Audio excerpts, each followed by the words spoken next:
নমস্কার এভরিওয়ান। রন্ধনশালা রান্নাঘরের পক্ষ থেকে সবাইকে স্বাগতম জানাই।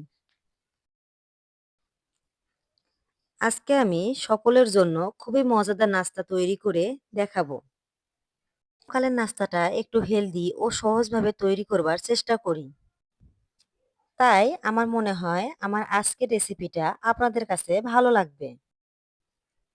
এখানে আমি একটি বলে পরিমাণ মতন আটা নিয়েছি।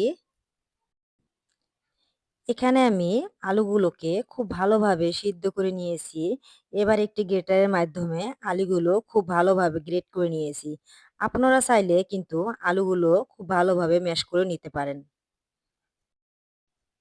এখন এর মধ্যে দিয়ে দেব পেঁয়াজ কুচি ও কাঁচামরিচ কুচি দিয়ে খুব ভালোভাবে সবগুলো উপকরণ মিক্স করে নিব। এবার এর মধ্যে দিয়ে দেব স্বাদ অনুযায়ী লবণ দিয়ে আবারও সবগুলো উপকরণ খুব ভালোভাবে মিক্সড করে নেব। এখানে আমি নরমাল পানি মিশিয়ে অল্প অল্প দিয়ে একটা ব্যাটার তৈরি করে নিব।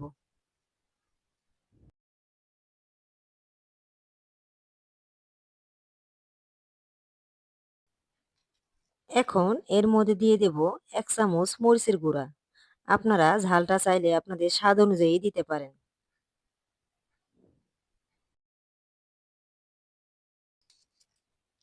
এই নাস্তাটা খেতে খুবই মজাদার। আপনারা চাইলে বাচ্চাদের টিফিনেও এই নাস্তাটা দিতে পারেন। আধা চামচ কালো জিরা দিয়ে সবগুলো উপকরণ আবারও খুব ভালোভাবে মিক্সড করে কিছুক্ষণের জন্য রেখে দেব।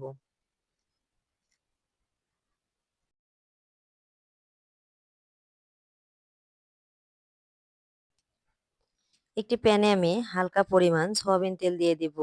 প্যানটা যখন হালকা গরম হয়ে আসবে তখন আমি এখান থেকে একটা গোল চামচে করে কিছুটা ব্যাটার প্যানের মধ্যে দিয়ে দেব।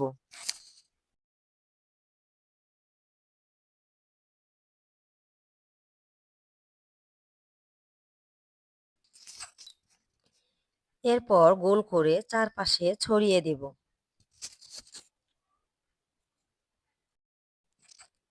সকালের জন্য খুবই তাড়াতাড়ি ও ঝটপট এই নাস্তাটা আপনারা তৈরি করতে পারেন।